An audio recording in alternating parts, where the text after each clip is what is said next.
ang mga kwento ng pag-ibig, kwento ng buhay at kwento ng pag-asa dito sa Barangay Love Stories. Love Stories. May iba sa atin na hindi ipinanganak na mayaman at may iba din sa atin na ikinakahiya ito. Ikaw, kabarangay, kinakahiya mo ba ang estado mo sa buhay? Dear Papa Dudut, magandang araw po sa inyong lahat, lalo na sa mga nakikinig ngayon. Ako po si Melissa at yung unang beses po na narinig ko yung tungkol sa Barangay LS ay mula sa mga kaklase ko na palagi nakikinig sa inyo tuwing lunch break. Kaya mula noon ay naging parte na rin po kayo ng araw-araw kong pakikinig at inspirasyon. Sa totoo lang po, Papa Dudut, ay medyo nag-aalinlangan akong ibahagi ang kwento ko sa inyo. Dahil aminin ko na hindi ako naging perpektong anak at may mga panahon na naging sutil din ako. Pero nararamdaman ko na kailangan ko na itong ilabas para kahit papaano ay maibsan ko ang bigat na matagal ko nang dinadala sa puso ko. Hindi po ako lumaki sa isang pamilyang mayaman. Ang papa ko ay isang construction worker habang ang mama ko naman ay isang selbedora sa isang maliit na kainan. Habang lumalaki ako ay aaminin ko po na may mga pagkakataon na naiinggit ako sa mga kaibigan ko na may mga bagong cellphone, laptop at iba pang mga gamit na bago. Samantalang ako ay lagi akong nagtitiis sa mga second hand na gamit dahil mas kailangan namin ng pera para sa pang-araw-araw na pagkain at para ayusin ang mga sirang bahagi ng maliit naming bahay. Pero kahit na ganoon, ay nagpapasalamat pa rin ako kasi nakikita ko naman nagagawin nila mama at papa ang lahat para magkaroon ako ng magandang kinabukasan. Laging sinasabi nila mama at papa na ang pinakamahalaga ay ang makapagtapos ako ng pag-aaral dahil naniniwala silang yun ang susi para maiahon ko ang pamilya namin mula sa kahirapan. At sa akin naman ay okay lang po yun. Kasi nakikita ko kung gaano sila nagsusumikap para sa kinabukasan ko.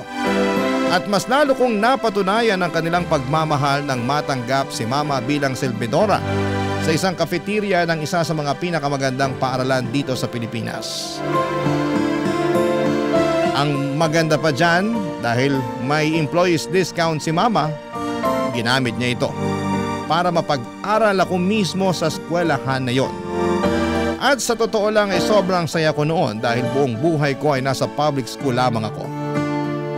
At para sa unang pagkakataon ay mararanasan ko ang buhay bilang estudyante sa isang private school. Isang bagong yugto na puno ng pag-asa at pangarap. Pero aaminin ko po na medyo naiilang talaga ako noon. Kasi karamihan sa mga estudyante sa school na yon ay mga galing sa mayayamang pamilya. Pero noong first day ko sa school ay nakilala ko si Benson. Isang kaklase na naging dahilan para gumaan ang pakiramdam ko at maibsan ang kaba at pag-aalinlangan ko, Papa Dudut.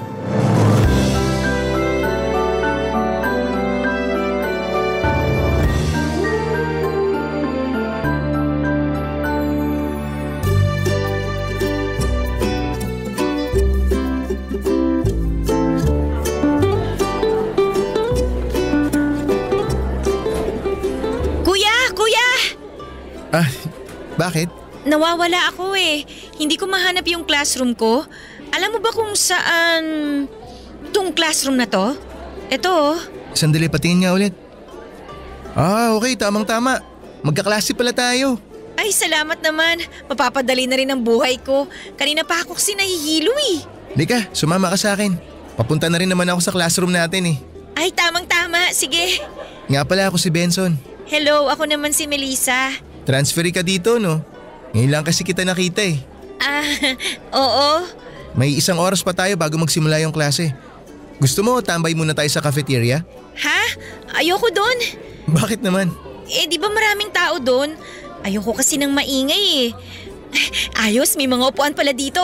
Dito na lang muna tayo. Okay, ikaw bahala. Sige, dito muna tayo.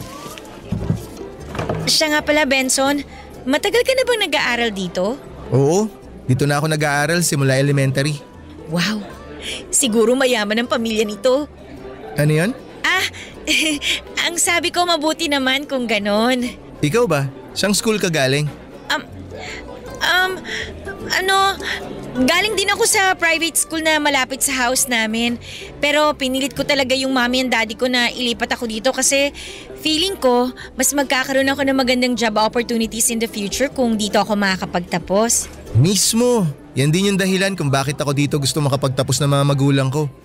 Ay, nga pala. Tanong ko lang ano palang work ng parents mo? Ha? Ba't mo naman naitanong yan? Wala lang, curious lang. Bakit? Masama ba magtanong? Ito naman, hindi. Ang totoo niyan, walang work yung mommy at daddy ko. Ha? Unemployed ganon? Hindi na nila kailangang maging employed kasi may small business kami. Anong business? Maliit lang na restaurant sa QC. Wow! Uy, punta naman tayo sa restaurant nyo minsan. Sure. Pero hindi muna sa ngayon kasi under renovation pa yung resto namin. Next month pa kami magbubukas ulit. Anyway, maiba ko. Ano nga palang work ng parents mo? Bali yung dad ko, executive chef siya, tapos yung mom ko, housewife. Executive. Okay, I see. Nice. Alam mo, ang gaan mong kasama. Pwede bang friends na tayo simula ngayon? Malit na bagay. Siyempre naman walang problema yan. Ay, nga pala, pahingi ako ng number mo. Sige. Wait lang, kunin ko lang yung phone ko sa backpack ko. Saan ba yun? Ito. Wow! Iyan ba yung bagong labas na model?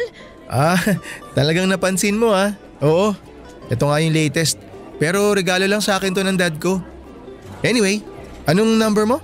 Sige, ako na magta-type. Sige, ikaw na mag-type.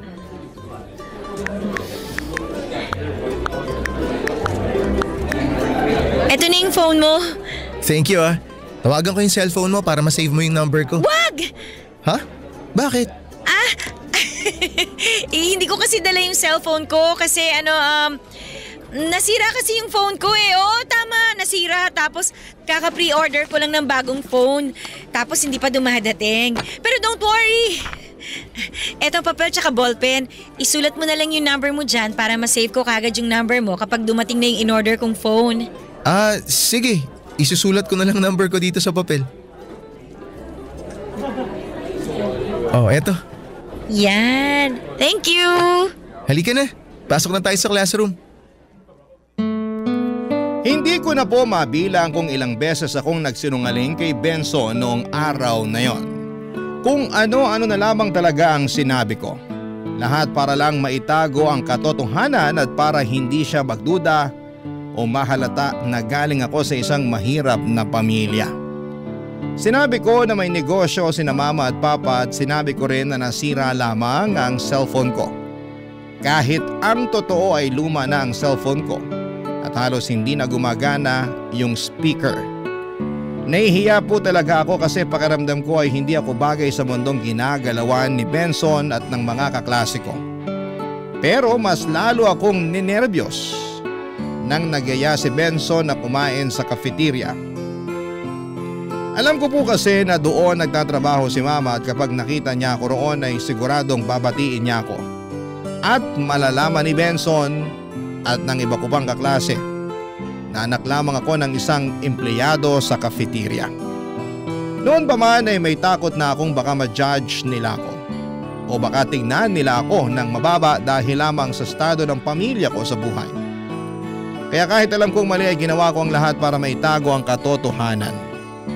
Alam ko pong may mga makakarinig ng kwento kong ito na maiinis o hindi makakaintindi pero sana ay maunawaan ninyo ako na lumaki akong laging nasa gilid, laging naiiba at ngayon lamang ako nakapasok sa ganitong klase ng mundo.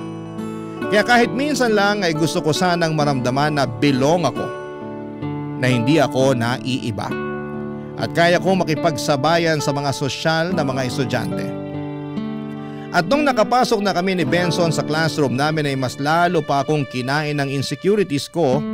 Sa harapan kasi namin, may nakaupo na isang napakagandang babae. Ang kinis ng kutis, ang buhok ay halatang bagong ribbon. Ang gamit niyang cellphone ay pareho sa cellphone ni Benson at kitang-kita talaga na talagang mayaman siya. Mamahalin ng bag, ang sapatos at pati na rin ang relo. Habang tinitignan ko siya ay parang lalo akong nanliliit sa sarili ko. Lalo kong nafe-feel na hindi ako kabilang sa mundo nila. Hindi ko napigilan ang sarili ko at nagtanong na ako kay Benson kung sino yung babae na nasa harapan namin, Papa Dudut.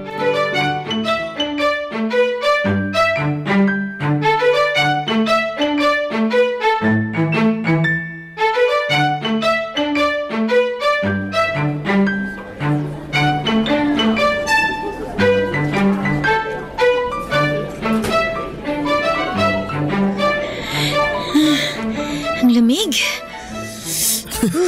Uy, okay ka lang ba? Ba't namumutla ka dyan? Paano ba naman kasi ang lamig-lamig ng aircon dito? Ha? Talaga ba? Okay lang naman yung temperature ng aircon sakto lang. Bakit? Di ka ba sanay sa aircon? Ito talaga, patawa. Siyempre sanay ako doon, no? Duh. Pero, ano kasi, feeling ko lalagnatin ako. Kaya eto, mabilis akong giniginaw. Ah, okay. Siya nga pala, Benson. May itatanong ako sa'yo. Ano yun? Sino siya? Sino? Ayan o, yung babaeng nasa harap natin. Ah, si Avery ba? Oo, ang ganda niya, no? Okay lang. Oh, bakit parang hindi ka naman sang-ayon sa sinabi ko? Talaga maganda naman siya.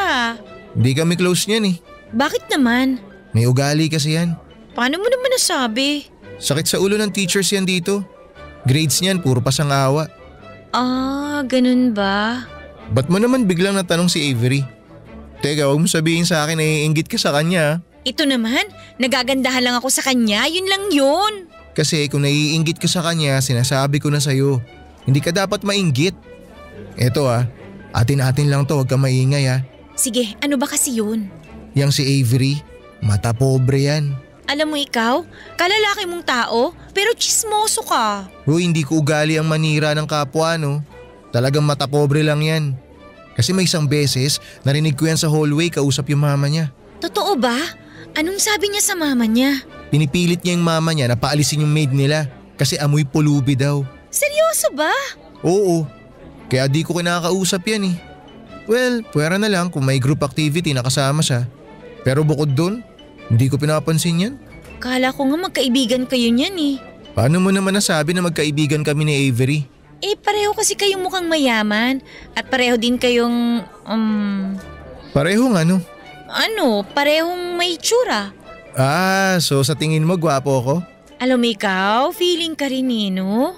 Inulit ko lang naman yung sinabi mo Oo na, inaamin ko. Nagugwapuhan ako sa'yo. Oh, happy ka na? Okay ka na? Mabuti naman kung ganun because the feeling is mutual. Ha? Anong ibig mong sabihin? Nagagandahan ako sa'yo. Talaga ba? Oo. Thank you Nga pala, sabay ka na sa akin mag-lunch mamaya Ha? Saan naman tayo kakain? Eto talaga. Saan pa? Di syempre sa cafeteria.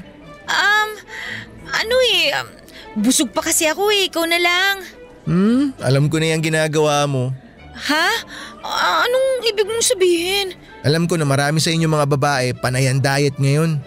Di ko nga alam kung ba't gustong gusto nyong pumayat Ano ba goal nyo maging ting-ting? Pero maniwala ka sa akin. Mas lalo mo lang ikapapahamak yan. Kaya sige na, sabayan mo na ako sa cafeteria mamaya. Oo, diet, tama. Benson, pasensya ka na ha. Pero wala talaga ako sa mood para mag-lunch Dito na siguro muna ako sa classroom. Tapos balikan mo na lang ako kapag tapos ka ng kumain. Sige na nga. Mukhang wala naman ako magagawa Pero sigurado kang okay ka lang Oo, ayos lang ako. Huwag mo akong isipin. Noong araw na yon ay buong puso ko talagang tinanggihan ang alok ni Benson na mag-lunch kami sa cafeteria. Hindi dahil ayaw kong makasama siya kundi dahil sa takot. Takot na baka makita niya si mama roon at malaman ang katotohanan tungkol sa akin.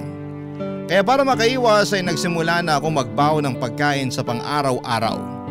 Pero hindi tulad ng mga sosyal kong kaklase na may mga packed meals mula sa bahay o nagpapadeliver pa ng food mula sa mga mamahaling resto. Nagtitiis lamang po ako sa mga mumurahing pagkain. Minsan sardinas at minsan naman ay noodles. At dahil ayokong mapansin o ma-judge ng iba, sa loob ng CR ako palaging kumakain. Oo, sa loob ng CR. Doon ako nagtitiis araw-araw tuwing lunch break. Habang sila ay nagtatawanan sa cafeteria, sa bawat subo ko ng baon kong galing sa lata ay ramdam ko ang lungkot at pagkahiya. At habang tumatagal ay napapansin na rin ni Benson na palagi akong nawawala tuwing lunch. Paulit-ulit niya akong tinatanong kung saan ako kumakain, pero gaya ng nakasanayan ko ay nagsisinungaling na naman ako. Sabi ko ay sa labas ako kumakain. Kunwari lumalabas ako para mag-lunch sa malapit na restaurant. At sa tingin ko ay naniniwala naman siya sa lahat ng sinasabi ko. Pero sa totoo lang, habang tumatagal ay unti-unti na rin akong kinakain ng konsensya ko. Sobrang bait ni Benson sa akin. Palagi niya akong kinakausap, tinutulungan sa mga schoolworks, at kahit minsan ay hindi ko siya naramdamang hinuhusgahan ako.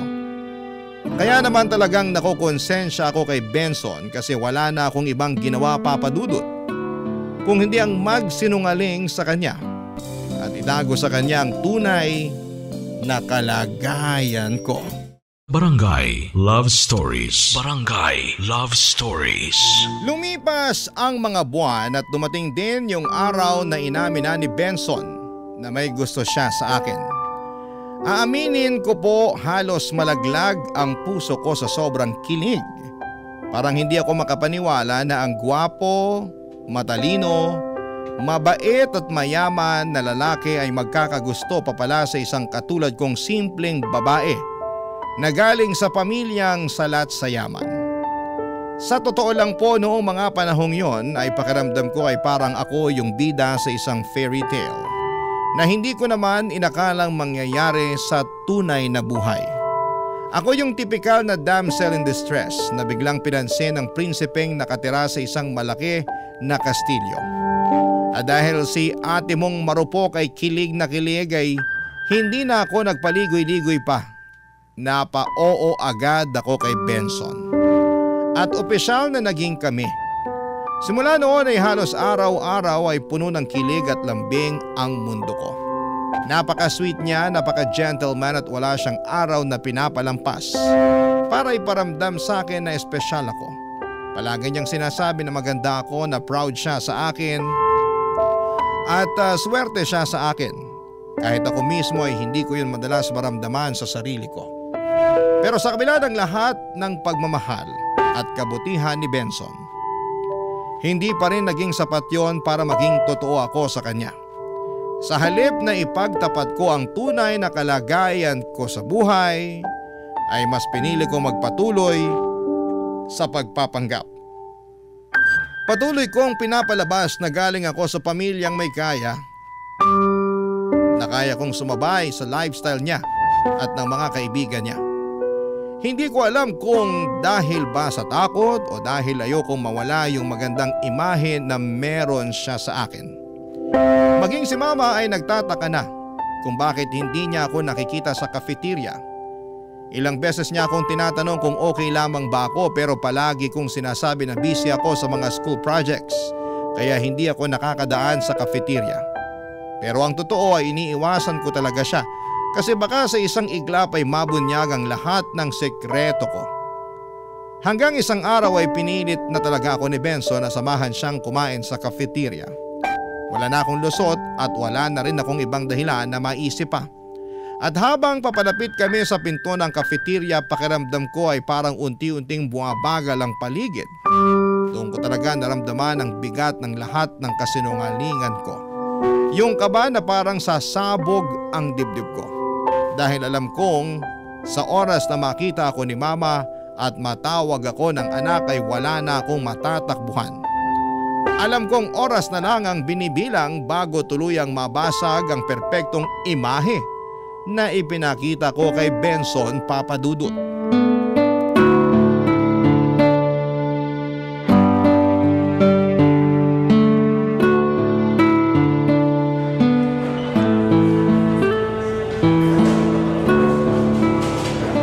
Uy, Melissa.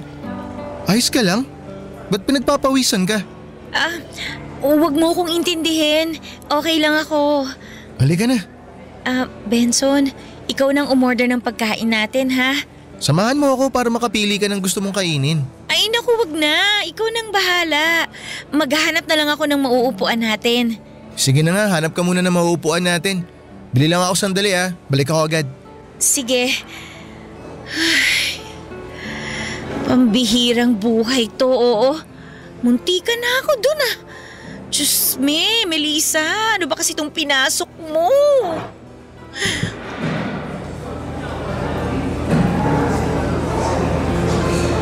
Melissa, sandwich na lang yung binili ko para mabilis. Ano ba yan? Bakit ka nakayuko? Ano kasi, inuubo ako Ganun ba? Kawawa naman pala yung baby ko. Che, ewan ko sa'yo, kumain na nga lang tayo. Ba't parang unsensitive mo, hindi ka na mabiro. Sandali lang, si Avery ba yun? Wow! Oh, bakit ka napawaw? Ang social ng lunch niya. Palagi ko yan nakikita sa mga pinapanood ko sa internet. Yung sushi ba yung tinutukoy mo? Oo, yun! Alam mo, eto tatapatin na kita. Tsaka sana magsabi ka sa akin ng totoo. Uulitin ko yung tanong ko nung first day of classes. Naiinggit ka ba kay Avery? Ito talaga? Paano mo naman nasabi yan? Grabe ka. Kasi palagi mo siyang nababanggit from time to time Tapos palagi mo ring napapansin yung mga gamit at kinakain niya. Alam mo, naiintindihan ko naman kung bakit maiinggit ka kay Avery. Kasi sino ba naman ang hindi maiinggit sa isang babae na maganda at sobrang yaman? 'Di ba? Pero ano? Talagang napapangitan at nasusuka kasi ako sa ugali ng babaeng yan Kaya kung ako sa'yo, hindi ako maiinggit dyan. Huwag mo gawing role model yan. Sobrang judgmental mo. Hindi ako judgmental. Ilang taon na kaya kami magkaklase niyan. Kaya alam na alam ko kung paano umasta yan. At sinasabi ko sa'yo, hindi mo dapat hinahangaan yan. Ay, sana talaga dumating yung araw na kakaibiganin niya ako. Isa pa yan. Ilang buwan ka nang pumapasok dito Pero ni minsan, hindi man lang siya nag-abala na kausapin ka. 'Di ba? Baka naman nahihiya lang yung tao. Ay, change topic na nga lang tayo. Nga pala, siguro panahon na para mag-isip tayo ng call sign. Call sign? Oo, yung tawagan nating dalawa. 'Di ba? Sige na nga. Anong call sign ba yung gusto mo? Ewan, babe o baby na lang siguro? Ano sa tingin mo? Baduy nito. Gamit na yan Mine na lang kaya? Napaka-jeje mo nito. Wala na akong maiisip Pero kung okay lang sa'yo, mahal na lang kaya? Classic! Sige na nga, okay na rin sa akin yan. Yan. I love you, mahal. I love you too, mahal. Ay nga pala, mahal. Bago ko makalimutan. Kailan magbubukas yung family business nyo? Ha? Family business? Yung restaurant nyo sa QC. Oo. Wala, under renovation pa rin Pero kapag nagbukas na kayo ulit, sabihan mo ako para makadalaw man lang ako. Sure. Pero bakit sa restaurant pa namin? Ang dami-dami namang restaurants dyan. Syempre, gusto ko rin naman suportahan yung family business nyo kahit papano. Hay nako, wag na. Kasi baka malasin lang yung restaurant namin pag dumalaw ka pa. Ganun kit-kit ng pisngi mo talaga sarap kurutin. Hinding-hindi talaga nagkulang si Benson sa akin bilang boyfriend. Lahat ng meron siya, oras, pagmamahal, atensyon ay ibinibigay niya sa akin ng buong buo. Pero sa kabila noon ay patuloy pa rin akong nagpapanggap na mayaman. Pilit na tinatago ang totoo kong pagkatao. Maingat ako sa bawat kilos at sa bawat kwento para lamang walang makahalata. Pero isang araw ay naging kagroup ko si Avery para sa isang school project. Tahimik lamang siya at parang laging may sariling mundo. Pero noong nagkaroon kami ng chance na mag-usap ng mas matagal, doon ko nalaman na pareho pala kami ng hilig sa K-pop. Kaya mula noon ay naging malapit na kami na magkaibigan at madalas na rin akong sumasama sa kanya. Napansin ko rin na parang nagsiselos na si Benson sa friendship naming dalawa.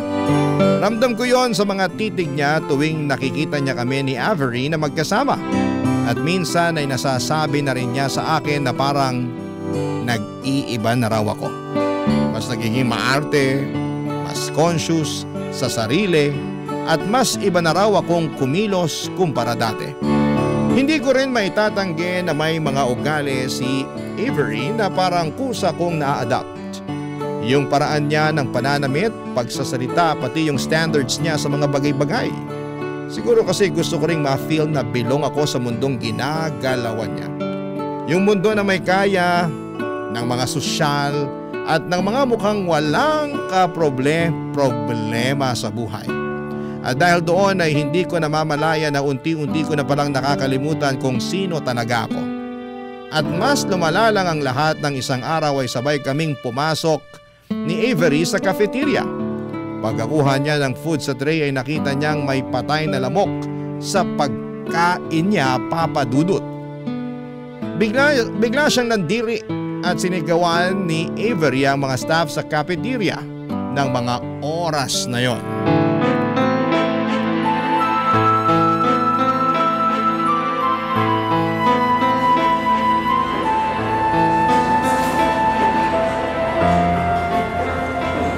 Mahal, pigilan mo nga yung kaibigan mo. Nakakahiya na yung ginagawa niya oh. Para siyang bata na nagtatantrums. Hayaan mo na nga lang si Avery. Valid din naman yung nararamdaman niya eh. Ikaw naman kaya makakita ng patay na lamok sa pagkain mo. Siyempre mandidiri at magagalit ka rin naman, di ba? Napaka-arte naman niya. Pwede naman niyang itapon yung pagkain, di ba? Ba't hindi na lang siya humingi ng bago? Yaan mo na. Muntik niya nang masubo eh, kaya ayan. Mahal, kawawa naman yung ali na sinisigawan ni Avery. Awatin mo yung kaibigan mo ron. Pigilan mo siya. Ay nako, ayoko na madamay pa dyan no. Halika, lumabas muna tayo. Meron tayong dapat pag-usapan. Sige. Bakit? Ano ba yun? Tatapatin na kita. Gusto ko na iwasan mo na yan si Avery. Bakit naman? Ba't ko naman iiwasan yung tao? Eh wala naman siyang ginagawang masama sa akin ah. Sawang-sawa na kasi ako sa kayabangan ng babaeng yun. Tsaka unti-unti ko na rin napapansin nahahawaan ka na ng kagaspangan ng ugali niya. Grabe ka naman kung makapagsalita. Misunderstood lang yung tao. Hindi siya mahilig makipaghalubilo sa ibang tao eh. Kaya ayan, ang tingin tuloy ng marami sa kanya, suplada. Kung di naman suplada, snabera. Misunderstood? Anong misunderstood dun? Hindi mo ba nakita kanina kung paano niya pagsalitaan yung ali sa cafeteria? Grabe, ang lakas ng tama niya. Kung makasigaw siya dun sa ali, akala mo siya yung bumubuhay dun sa matanda. Kapal ng mukha niya. Alam mo, lahat tayo may ugali naman eh. May kanya-kanyang tama lang naman. Kaya imbis na manguhusga ka dyan, intindihin mo rin naman kung saan siya nanggagaling. Kasi hindi naman magwawala yan kung wala siyang pinanggalingan. Basta, hindi ko na nagugustuhan yung inaasta ng kaibigan mo. Sumusobra na siya. Kaya please lang, iwasan mo na yan si Avery. Sandali lang. Ba't pakiramdam ko parang kinokontrol mo ko? Hindi kita kinokontrol. Hindi ganun yun. Hindi mo ba nakikita na bad influence siya sa'yo? Doon ako nanggagaling. Kasi ako nakikita ko na nahahawa ka na sa kanya. Kaya sana naman wag mong masamain yung concern ko sa'yo. Hoy Benson, pakikisamahan ko kung sino ang gusto kong pakisamahan, okay? At wala kang karapatan na diktahan ako kung sino ang gusto kong maging kaibigan. Boyfriend lang kita, no? Pero hindi mo ako pagmamay-ari. Ganun na ba talaga ang tingin mo sa akin? Oo, ang kulit mo eh. Ay, may tatanong ako sa'yo at sana magsabi ka rin sa akin ng totoo. Ano yun? Napapansin ko kasi na para bang diring-diri ka kay Avery tuwing pinag-uusapan natin siya. Umamin ka nga. May namagitan ba sa inyo noon? Wala. Yung ayaw ko sa lahat ay yung pinagsisinungalingan ako. Ilang beses mo nang siniraan si Avery sa akin. At alam kong hindi mo gagawin yon kung wala kang pinaguhugutan. Ay, oo na, amin na ako. Oo, may namagitan sa amin ni Avery noon. Ex-girlfriend ko siya. Kung ganon, bakit hindi mo kaagad sinabi sa akin? Hindi naman na kasi mahalaga yun eh. Matagal na kaming tapos. Pero kung sinabi mo lang yan na mas maaga sa akin, di sana umpisa pa lang hindi na ako nagtaka kung bakit tutol na tutol ka na makipagkaibigan ako sa kanya. Sorry na. Tinago mo sa akin na may namagitan sa inyo ni Avery. Para sabihin ko lang sa'yo, yung ayaw ko sa lahat, yung pinagsisinungalingan ako at pinagtataguan ako ng mga sikreto. Pasensya ka na talaga, mahal. Inaamin ko naman ang kasalanan ko kung bakit di ko agad sinabi sa'yo. Pero pangako, simula sa araw na to wala nang secrets. Sasabihin ko ng lahat-lahat. Talaga ba? Pangako. Mabuti naman kung ganon. Siya nga pala, bakit kayo naghiwalay ni Avery? Nalaman ko kasi na niloloko niya ako eh.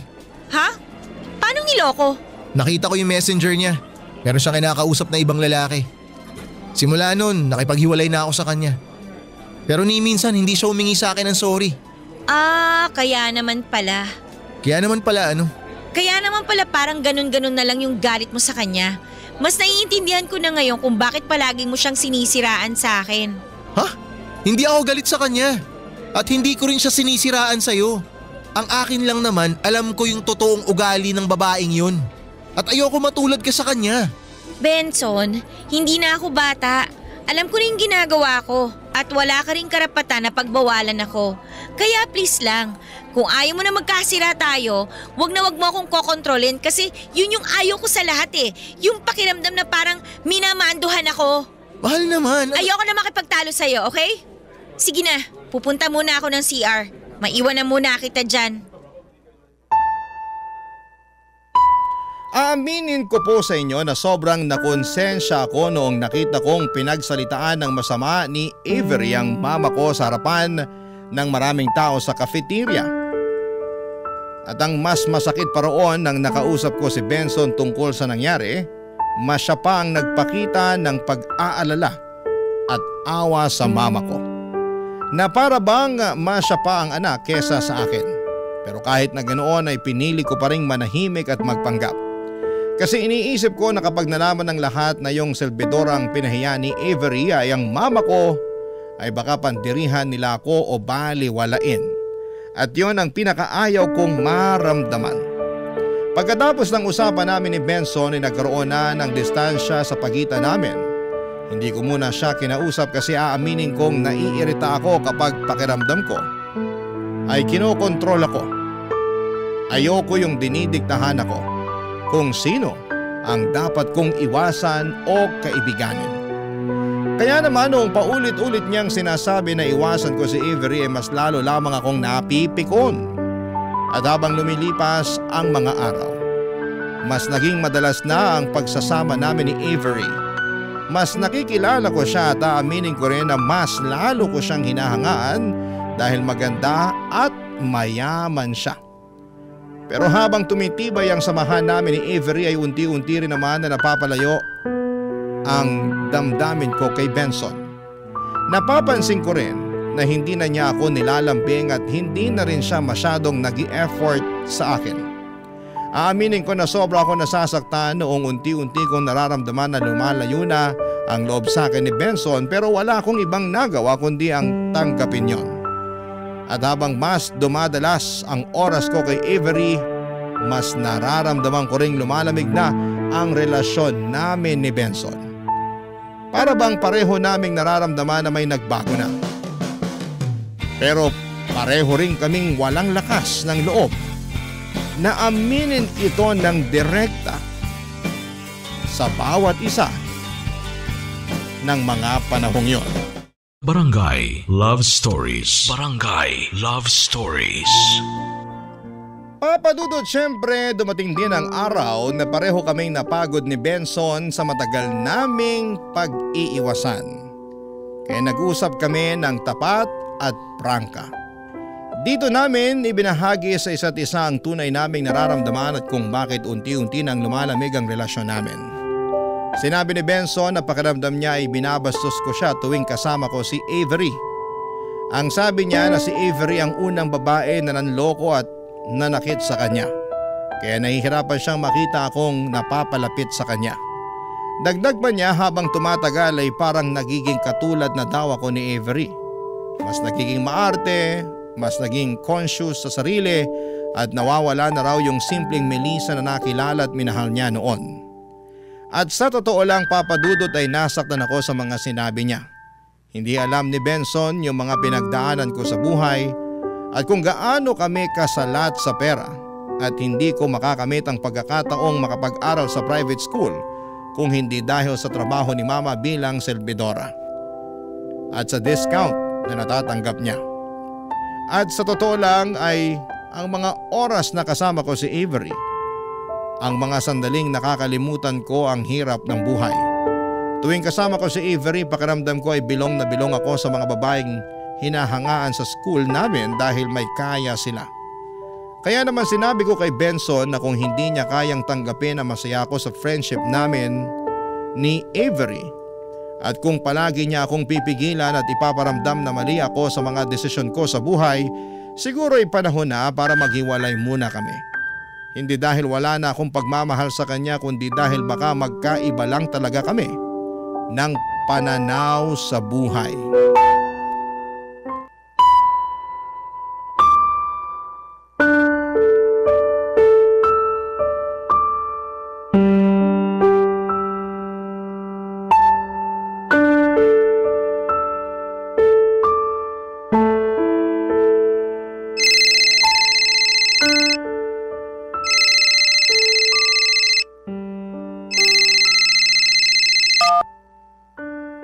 Oh, Benson, kumusta ka?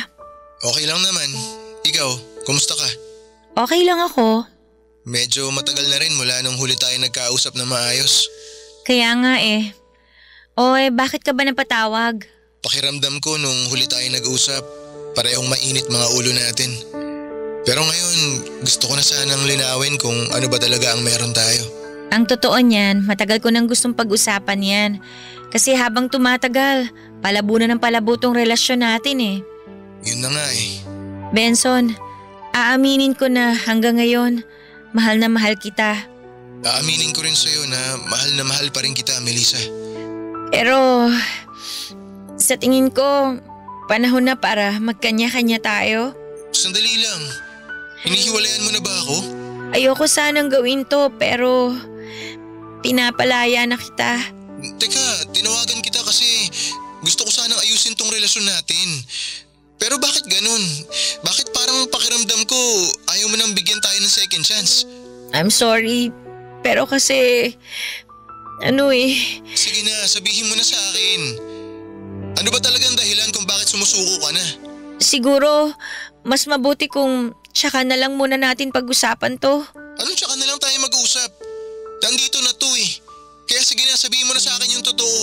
Pasensya ka na pero nasasakal na kasi ako sa'yo eh.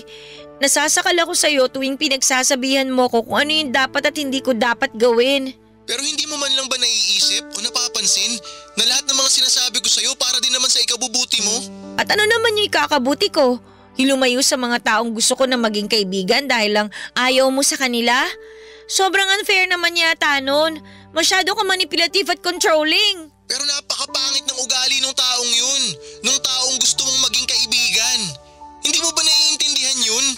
Hindi mo ba talaga napapansin na habang tumatagal, mas lalo kang nahahawa sa kagaspangan ng ugali niya? Sinasabi mo lang yan kasi minsan mo na siyang naging ex. Hindi ganun yun. Sinasabi ko to kasi alam ko mismo kung anong klaseng tao siya. At nakita mo naman, di ba? Kung paano niya itrato yung mga tao mas mababa sa kanya. Hindi siya mabuting kaibigan. Hindi siya mabuting tao. Maniwala ka sa akin, Melissa. Malabo nang magbago yung babaeng yun. Tungkol pa rin ba to sa nangyari dun sa cafeteria? Kasalanan din naman kasi nung tatanga-tanga serbidora yun eh. Dapat sinecheck nila na maigi yung mga pagkain bago nila iserve sa mga student.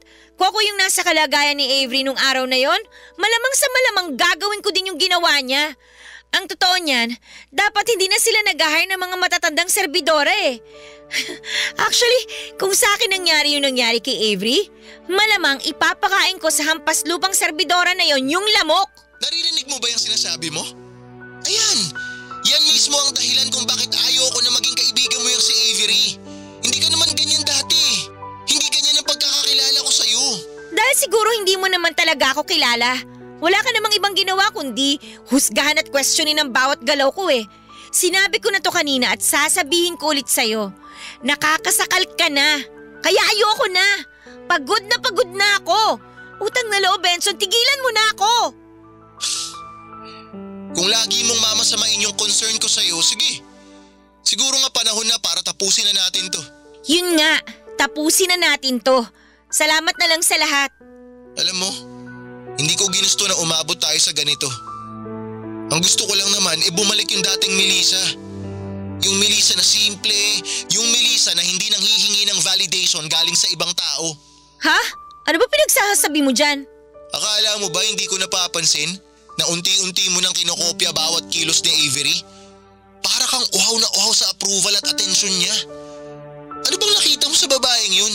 Ba't idol na idol mo yun? Mabuti sana kung good influence yung tao eh. Pero hindi naman. Mas naiintindihan ko na ngayon kung bakit kayo naghiwalay ni Avery.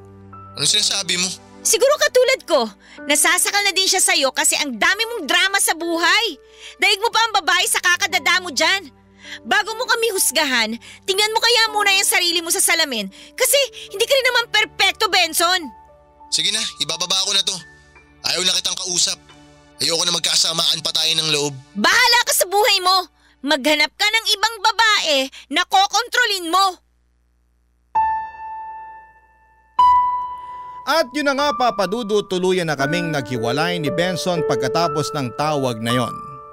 Sa totoo lang ay masakit siya sa simula pero habang tumatagal ay na-realize ko na siguro ay may mga relasyon talagang kahit na anong pilit ay hindi talaga magtatagal.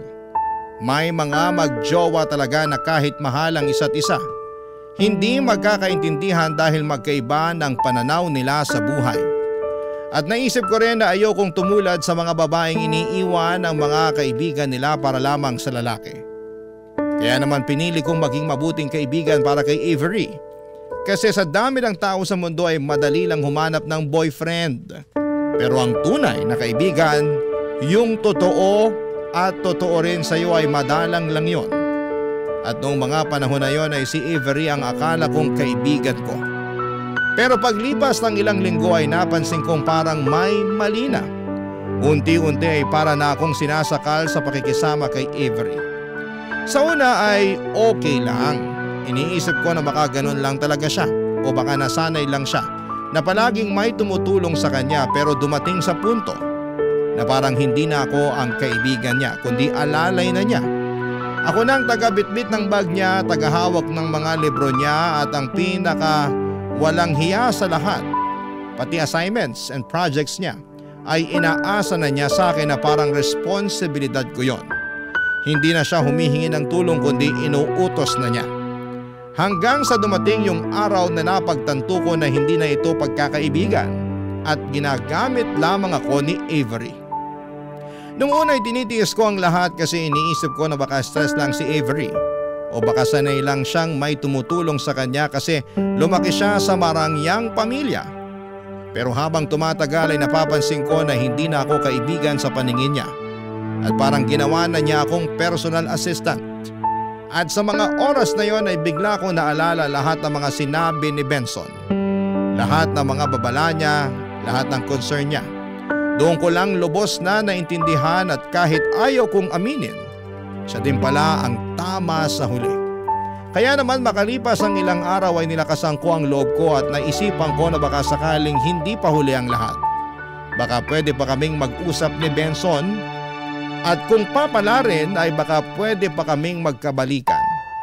At noong nakasalubong ko si Benson sa hallway ng school namin, hindi na ako nagdalawang isip na lapitan at kausapin siya kaagad, Papadudot.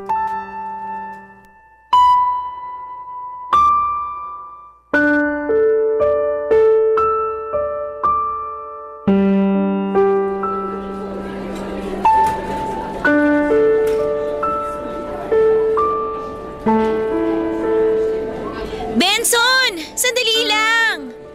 Oh, ba't mo ako kinakausap? Di ba sabi mo nasasakal ka na sa akin? Please naman huwag ka na magtampo. Kinakausap na nga kita ng maayos eh. Pagkatapos kitang tawagan nung last time, ilang linggo mo akong hindi kinibo. Parang awa mo na, kalimutan mo na yun. Andito ako para kausapin ka ng maayos. O bakit gusto mo akong kausapin?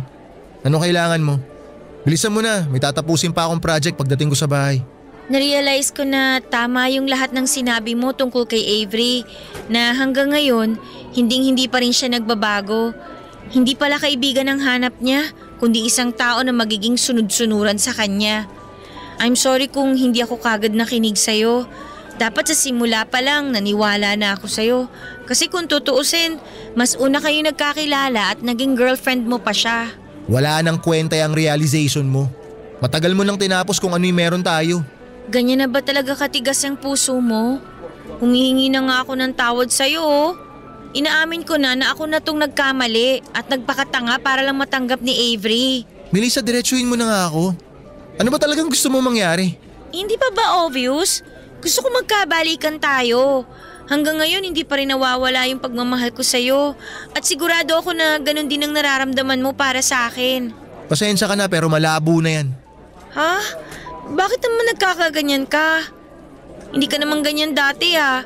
Noon nga, ikaw pa tong atat na ayusin yung relasyon natin eh. Atat na atat ako noon.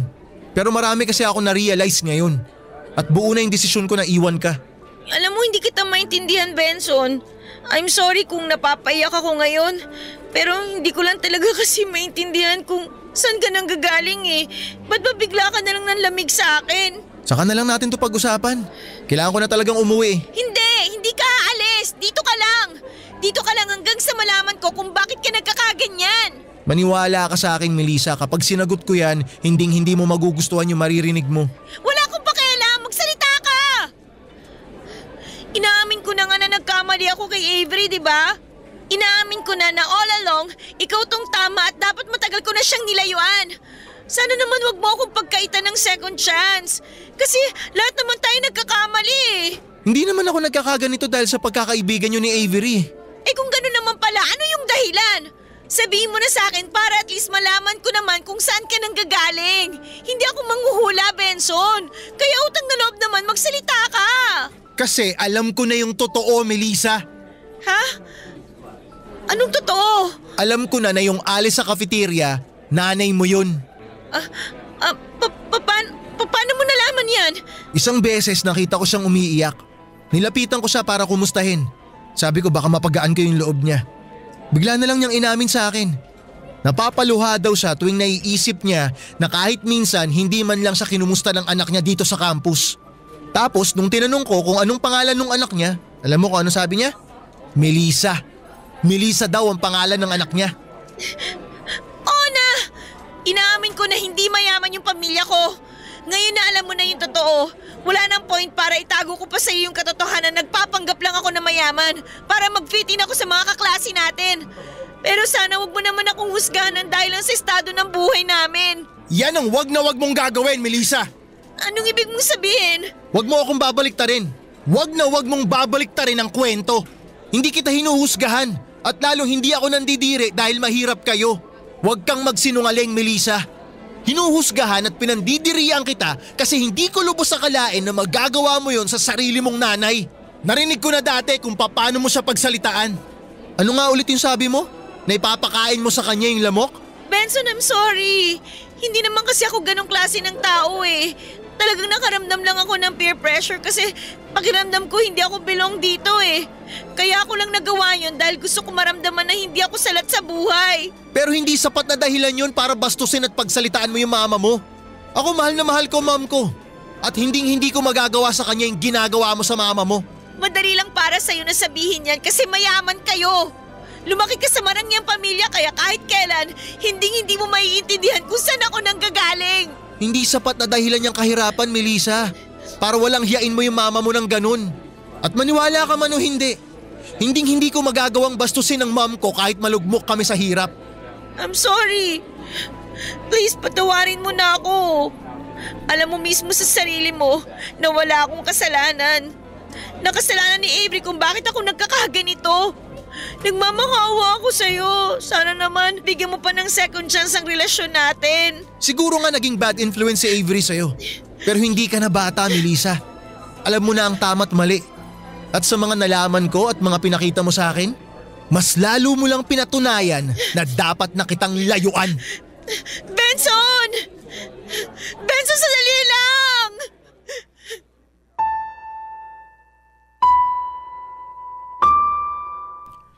Sobrang nagulantang at nadurog ang puso ko ng araw na yon. Hindi ko mapigilan ang luha ko at pakiramdam ko ay parang binagsakan ako ng bagyo at kidlat sa iisang iglap. Hindi ko inakalang malalaman ni Benson ang buong katotohanan tungkol sa tunay na kalagayan ko. At siguro ay kung naging totoo lamang ako sa simula, kung hindi ako nagpanggap at hindi ako nagpadala sa pressure na makisabay sa mga mayayaman naming kaklase, baka iba ang naging ending ng kwento namin. Pero wala na akong magagawa at nangyari na ang lahat. At ang tanging magagawa ko na lamang ngayon ay tanggapin na hanggang doon na lamang talaga ang relasyon namin ni Benson. Ngayon ay single na ako at patuloy pa rin nag-aaral. Sa dami ng mga nangyari ay natutunan ko na hindi mo kailangang magbago para lamang matanggap ka ng ibang tao. Hindi mo kailangang magkunwari para lamang maramdaman mong belong ka. Kasi ang mga totoong tao ay tatanggapin ka maging sino ka man. Habang sinusulat ko po ito ay mas lalo kong nararamdaman ang konsensya at guilt sa mga kung paano ko trinato ang mama ko noon. Kaya unti-unti tinanggap ko na rin ang tunay kong pinagmulan. Natutunan kong mahalin ang sitwasyon ko sa buhay at hindi ito ikahiya. At higit sa lahat ay natutunan kong pahalagahan ng mama ko dahil kahit na hindi kami mayaman ay siya ang dahilan kung bakit nakatungtong ako sa isang private school. At dahil sa kanya kahit papaano ay naaabot ko ang mga pangarap ko na noon ay pinapangarap ko lamang. Para kay mama, mahal na mahal kita at humihingi ako ng tawad sa lahat ng panahong ikinahiya ko po kayo. Ngayon ko lang talaga na-realize kung gaano ka kabuting ina at kung gaano ako kapalad na kayo ang naging mama ko. At para naman kay Benson, aaminin ko na mahal pa rin kita. At kung sakaling naririnig mo man ito, sana'y mabigyan mo pa ako ng isang pagkakataon. Ngayon ay masasabi ko nang mas kilala ko na ang sarili ko at handa na akong maging totoo sa sarili ko at sa mga taong nasa paligid ko. Maraming salamat po sa inyo, Papa Dudut, at sa Barangay LS sa pagbibigay ng pagkakataong maibahagi ko ang kwento ko. Sana po ay may napulot kayong aral sa mga pinagdaanan ko, and God bless. Para kay Benson, sana dumating ang pagkakataon na muli tayong magkita.